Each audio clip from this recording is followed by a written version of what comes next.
যার কলিজার ভিতরে ঈমান আছে, ইসলাম আছে, সে কিভাবে এই নির্মম পরিণতি মুসলমানের দেখে। ওই দিন পত্রিকায় ছবি দিছে, দেখো যে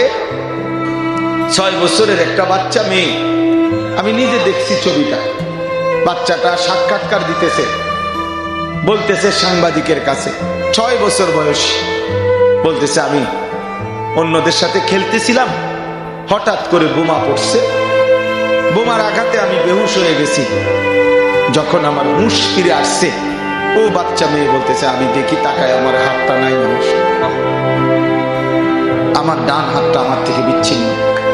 আমার হাত কোথায় উড়ে গেছে আমি জানি না।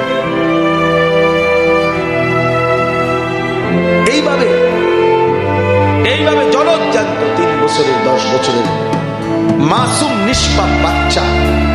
যারা হত্যা করে, তারা তো কুত্তাও হইতে পারে।